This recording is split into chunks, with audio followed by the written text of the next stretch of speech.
Hello and welcome back to my YouTube channel. आज हम लोग सीखेंगे कि किस प्रकार वर्णों का उच्चारण हमारे मुख से कहाँ से होता है।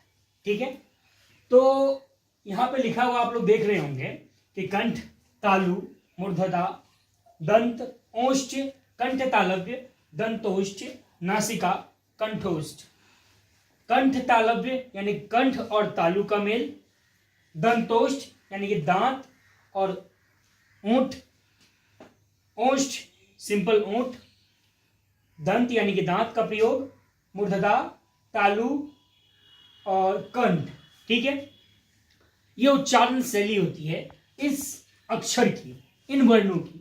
ठीक है, तो सबसे पहले हम लोग का स्टार्ट होता है कंठ से। ठीक है, तो याद रखने योग्य भी है कि स्टार्ट होता है कंठ। पहले कोई चीज अगर हम लोग आवाज निकालते हैं तो पहले कंठ से चालू होता है। ठीक है, तो आवाज सबसे पहले सर्वप्रथम कंठ से निकलता है, तो कंठ। उसके बाद वो तालु यानी कि हमारे मुख में जीभ के ऊपर वाला जो होता है तालु, वो। उसके बाद मूर्धता, दांत और दांत का ऊपरी भाग, अंदर से दांत का ऊपरी भाग, और तालु का स्टार्टिंग लाइन, ये इसको मूर्धता बोलते हैं। ठीक है, या मूर्धन्य बोलते हैं। दांत, दंत का प्रयोग बोलने में, ये शब्द बोलने में दांत का प्रयोग होता है। ओष्ठ यानी कि ये अक्षर बोलने में दांत का प्रयोग होगा। ये अक्षर बोलने में पो, फो, बो, होंठ का प्रयोग होगा, ओष्ठ का।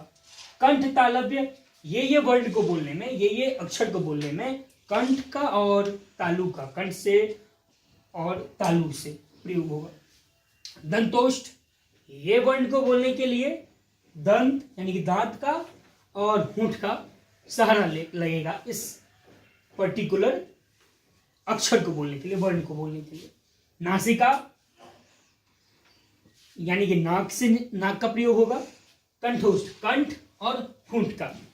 ये जो आज हम लोग पढ़ेंगे ये नॉर्मली आप 10th के एग्जाम में, इंटर के एग्जाम में, या आगे किसी भी कॉम्पिटिटिव एग्जाम में, चाहे वो कोई भी बीएड वगैरह सबका हो या फिर एसएससी हो, जिसमें हिंदी विषय आता है, आगे आने वाले एग्जामों में आप लोग हिंदी विषय में इन शब्दों से रिलेटेड क्वेश्चन आएंगे, आप लोग हल कर सकते हैं। तो आइए क्लास को स्टार्ट करते हैं।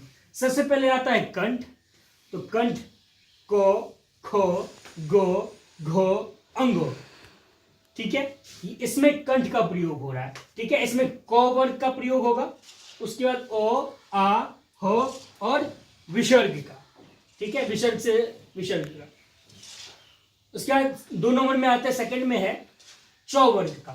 चौ वर्ग से जो भी आएंगे, चौ, छ, जो, झो, यो, इसमें तालु का प्रयोग होता है। उसके बाद है हर्षही, छोटी की मात्रा, छोटी, बड़ी, दीर्घी, और यो और तालव्य श, इसका प्रयोग होगा। ठीक है, मूर्धता, टौ वर्ग में आता है री, रो और मूर्धंत सो। ठीक है, 4th नंबर में है तो वर्ग के जितने भी वो सारे, उसके अलावा लो और दंत सो। इसमें दांतों का सहारा लगता है। तो, थो, दो, धो, नो, इनको बोलने में दांत का आवश्यकता लगता है। ठीक है, और उसके बाद है होंठ, ओष्ठ। इसमें क्या होता है कि जब हम लोग वो वर्ण को बोलेंगे तो होंठ का सहायता हम लोग को लगेगा। ठीक है, यानी कि पो बोल रहे हैं तो दोनों होंठ जो है वो आपस में टच कर रहा है। हम लोग बिना टच किए होंठ को ये वर्ण, ये अक्षर नहीं बोल पाएंगे। ठीक है, पो, फो, बो, यानी पो वर्ग के सारे आ जाएंगे। उसके बाद आता है हर्षहु यानी कि छोटी ऊ और बड़ी ऊ, दीर्घ ऊ।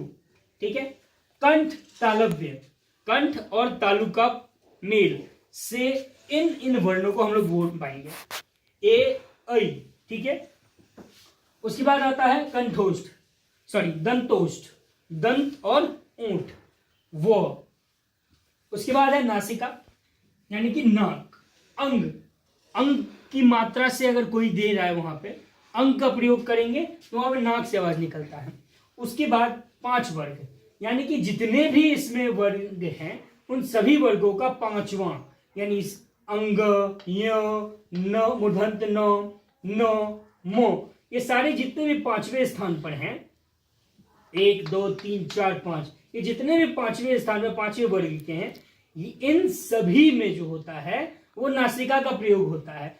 बिना, अगर हम लोग नाक को दबा के टेस्ट करें, चेक करें, तो हम लोग ये वर्ण को साफ साफ नहीं बोल पाएंगे। ठीक है, तो ये पांचवा वर्ग, कंठोष्ठ, कंठ और ऊंट, कंठ और ऊंट। उसमें क्या होगा कि कंठ और ऊंट का प्रयोग होगा और ओ औ को हम लोग बोल पाएंगे।